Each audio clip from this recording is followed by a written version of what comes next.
Indonesia sebagai negara dengan keragaman penduduk yang tinggi masih dihadapkan pada permasalahan kemiskinan yang signifikan. Berdasarkan laporan Indonesia dan ADB pada tahun 2023, presentasi penduduk miskin di Indonesia pada tahun 2022 mencapai sekitar 9,5%. Kondisi ini mengindikasikan bahwa jutaan penduduk Indonesia belum dapat memenuhi kebutuhan dasar, termasuk akses terhadap pelayanan kesehatan yang berkualitas. Berdasarkan data Badan Pusat Statistik atau BPS, pada September 2022 mencatat jumlah penduduk miskin mencapai 26,36 juta jiwa. Inilah saatnya kewirausahaan kebidanan hadir sebagai solusi inovatif dengan memulai bisnis sendiri. Bidan dapat meningkatkan pendapatan sekaligus memperluas jangkauan layanan kesehatan dan membawa pelayanan lebih berkualitas untuk ibu dan bayi, terutama di daerah terpencil. Kewirausahaan dalam kebidanan berarti menggabungkan prinsip bisnis dengan praktik kebidanan. Seorang bidan wirausaha tidak hanya menyediakan layanan kesehatan, tetapi juga mengelola bisnisnya secara profesional. Mereka menciptakan produk atau layanan baru yang inovatif untuk memenuhi kebutuhan pasar. Selain itu, pengembangan usaha dalam kebidanan memerlukan langkah-langkah strategis. Berikut adalah beberapa langkah penting yang dapat kita ambil. Yang pertama, menjalin komunikasi dengan orang lain. Yang kedua, berani berinvestasi. Yang ketiga, promosi yang efektif. Gunakan bazar, brosur, dan media sosial untuk membangun kepercayaan dan memperluas jangkauan pelayanan. Yang keempat, pilih tempat yang strategis. Keunikan lokasi dan produk dapat menarik lebih banyak konsumen dan meningkatkan keuntungan. Yang kelima, pertimbangan pengembangan bisnis. Strategi seperti waralaba, lisensi, dan distribusi dapat memperluas jangkauan pasar dan meningkatkan penjualan. Yang keenam, strategi untuk mendapatkan keuntungan besar. Fokus pada strategi bisnis yang tepat untuk mengoptimalkan produksi, pemasaran, dan pengelolaan keuangan.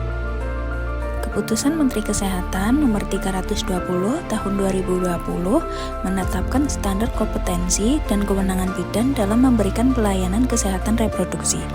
Wewenang bidan meliputi beberapa aspek penting dalam kesehatan reproduksi. Yang pertama ada asuhan antenatal. Bidan memberikan pelayanan kesehatan pada ibu hamil, termasuk pemantauan pertumbuhan janin, deteksi dini komplikasi kehamilan, serta edukasi tentang kehamilan yang sehat. Yang kedua, asuhan persalinan. Bidan menolong persalinan normal, melakukan tindakan pertolongan pertama pada kasus kegawat daruratan persalinan, dan merujuk kasus yang memerlukan penanganan lebih lanjut. Ketiga, asuhan nifas. Bidan memberikan pelayanan pada ibu setelah melahirkan, termasuk perawatan luka bekas jahitan, pemantauan kondisi ibu dan bayi, serta edukasi tentang perawatan bayi baru lahir. Keempat, ada kontrasepsi. Bidan memberikan konseling dan pelayanan kontrasepsi sesuai dengan pilihan klien. Kelima, kesehatan reproduksi.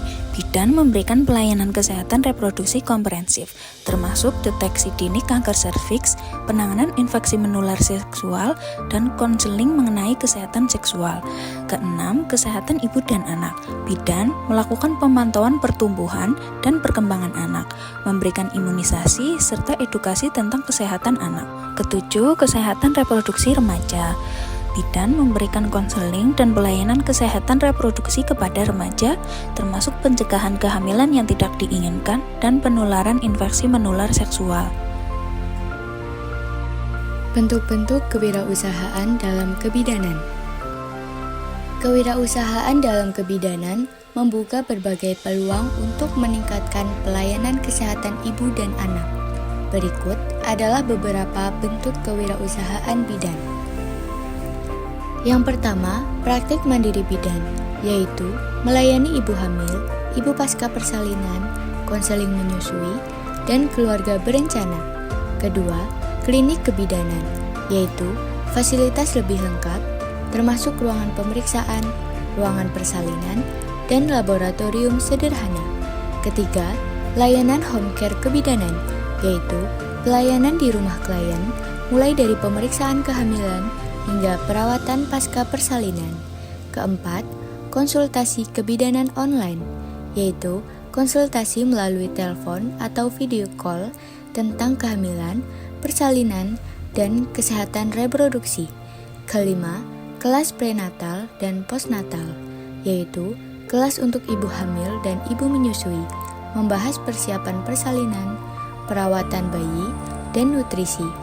Keenam, produksi produk kesehatan ibu dan anak, yaitu memproduksi perlengkapan menyusui, pakaian bayi, dan produk perawatan kulit bayi.